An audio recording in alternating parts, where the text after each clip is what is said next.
एक किस से शुरू हुई थी रणवीर सिंह और दीपिका पादुकोण की कहानी। दीपिका को इम्प्रेस करना हुआ था बेहद मुश्किल। किसी फेरी टेल से कम नहीं रणवीर सिंह और दीपिका पादुकोण की लव स्टोरी। साल 2018 में दीपिका और रणवीर ने 7 फेरे लिए और जन्मों जन्मों के लिए एक दूजे के हो गए। और दिलचस्प बात यह है कि दोनों की शादी की तारीख 14 और 15 नवंबर थी।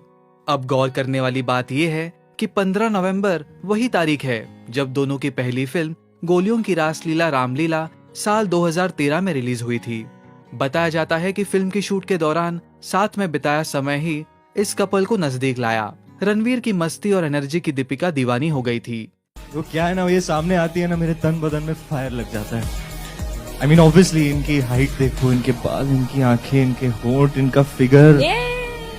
फिगर पे मत जा, ट्रिगर दबा दूंगी। हिंदुस्तान टाइम्स के एक इवेंट पर रणवीर ने खुद सबके सामने इस बात का खुलासा किया था कि वो कैसे दीपिका से मिले और पहली नजर में ही उनके फैन बन गए। रणवीर सिंह ने बताया, उस दिन दीपिका एक गाउन पहनकर आई थी। वो बेहद खूबसूरत लग रही थी। उस दिन मेरा जन्मदिन था। मैं अपने माता पिता और बहन के साथ खाना खाने के लिए बैठा था। तब भी मैंने अपने पेरेंट्स के कान में धीरे से कहा, वो देखो दीपिका पादुकोण। तो उन्होंने पूछा, क्या तुम उसे हेलो कहोगे? मैंने कहा हाँ हाँ जरूर। तभी दीपिका और उसकी साथी वहां से निकलने लगी। मैं उसे हेलो कहने के लिए बढ़ा ही था, लेकिन तभी मैंने कुछ ऐसा खा लिया था कि मेरा चेहरा खराब हो गया और मुझे रिएक्शन हो गया। मेरी दीपिका से पहली मुलाकात थी। मैं उन पर अपना इंप्रेशन बनाना चाहता था, लेकिन चेहरा ही खराब हो गया। उनसे बात करते वक्त मैं सिर्फ अपने चेहरे के बारे में सोच रहा था। चेहरे पर दाने फूट रहे थे और मैं रोशनी से उनको बचाने की कोशिश में लगा था ताकि दीपिका देख न ले। रामलीला की शूटिंग के समय ही दीपिका और रणवीर की डेटिंग की खबरें आनी शुरू हो गई थी, लेकिन इन खबरों की पुष्टि अंग लगा दे गाने के शूट के समय हुई। हफिंगटन पोस्ट की खबर के मुताबिक इस गाने के अंत में दीपिका और रणवीर को किस करना था। गाने की शूटिंग के अंत में डायरेक्टर संजय लीला भंसाली ने कट बोल तो दिया, लेकिन दोनों तब भी किस करते रहे। सेट पर मौजूद क्रू मेंबर्स दोनों को इस हालत में देखकर हैरान थे। बस इसी सीन के बाद दोनों की डेटिंग के चर्चे हर तरफ होने लगे। लेकिन फिर एक्टर गुलशन देवैया, जिन्होंने इस फिल्म में दीपिका के कजिन का किरदार निभाया था, उन्होंने रिपोर्टेडली कहा कि दीपिका रणवीर के रिलेशनशिप ने लंबा सफर तय किया है। उन्होंने कंफर्म किया कि उनके लिए ये लव स्टोरी खास है, क्योंकि उन्होंने इसे अपनी आंखों के सामने बढ़ते हुए देखा। इस फिल्म के रिलीज के बाद दोनों की मुलाकातों का सिलसिला बढ़ता गया। जवां दिलों की ये दोस्ती लगातार परवान चढ़ती गई। बड़े पर्दे पर दोनों की केमिस्ट्री लोगों को बेहद पसंद आने लगी और इसी बात का फायदा फिल्म मेकर्स ने भी उठाया, इन दोनों को बार बार फिल्मों में कास्ट करके। जैसे जैसे साल बीतते गए वैसे वैसे दोनों की दोस्ती प्यार में बदलने लगी और गॉसिप गलियारों में इनकी प्रेम कहानी के बारे में सभी बातें करने लगे।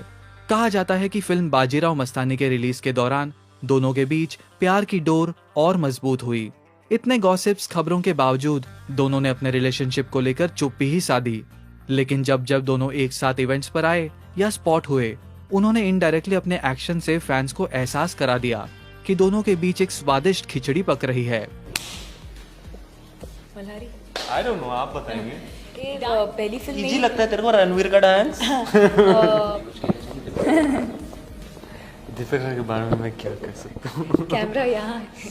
सर, हम आपकी अगली फिल्म करेंगे। यहाँ तक कि दोनों को देश विदेश में कई बार साथ में छुट्टियां मनाते स्पॉट किया गया। रिपोर्टर्स सवाल पूछते रहे। टीवी इंटरव्यूज में भी इनके रिलेशनशिप पर सवाल उठते रहे।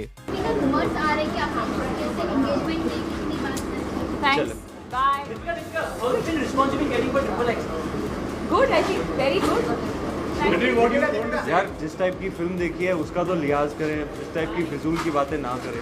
लेकिन इन्होंने सब कुछ सीक्रेट रखा और फिर साल 2017 से ही दोनों की शादी की खबरें आग की तरफ फैली और फाइनली दोनों ने अक्टूबर 21, 2018 को अपना रिलेशनशिप ऑफिशियल कर दिया। दीपिका और रणवीर ने सोशल मीडिया के जरिए अपनी शादी का कार्ड शेयर करके शादी की खबर पर मोहर लगा दी। साल 2020 में फुटबॉलर सुनील छेत्री ने रणवीर सिंह संग लाइव चैट की, जिसमें रणवीर ने बताया कि केवल 6 महीने में ही उन्होंने दीपिका से शादी करने का तय कर लिया था। रणवीर बताते हैं, दीपिका को इम्प्रेस करने में मैंने बहुत मेहनत की। शादी से पहले भी मैं दीपिका के प्रति अपने प्यार को जाहिर करने से शर्माता नहीं था, उसकी केयर करता था। रणवीर ने बताया कि दीपिका से मिलने के 6 महीने बाद ही उन्होंने तय कर लिया था कि वह उनसे शादी करेंगे। हालांकि उन्हें पता था कि दीपिका को पटाना इतना आसान नहीं है। How was those times when you were just friends and then you were on a period where you're trying to woo her? How much hard work were you putting in? How naturally was it coming? And how were those days? Because she very fondly remembers them. I knew that she loved flowers and she loved lilies in particular. और मैं skip, about 6 months into dating, I knew that she was the one, and I wanted her to be mine for life. So I was very, very diligent about courting her and wooing her. So yes, every time she'd come, there would be flowers, and I would make ridiculously compressed trips to go and meet her if she was shooting somewhere else. So in a nutshell, you could say that I worked very hard. शादी से पहले इन्होंने film Padmaavat में काम किया। इस film में दोनों का एक साथ एक भी सीन नहीं था, लेकिन इस फिल्म के बाद देखिए, जो खिलजी रानी पद्मावती को पाने के लिए जिंदगी भर तरसता रहा, रियल लाइफ में उन्होंने दीपिका को अपने जिंदगी की रानी बना लिया। इनकी फेरीटेल लव स्टोरी को जानकर आपके क्या रिएक्शंस हैं? कैसी लगती है आपको इनकी जोड़ी? पोस्ट करिए अपने कमेंट्स।